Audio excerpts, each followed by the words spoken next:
Philippians 1, verse 6.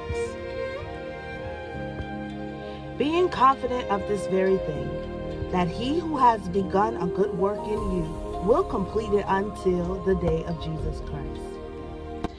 Continue the process of transforming into who God has created you to be. No longer identifying or labeling yourself as a caterpillar.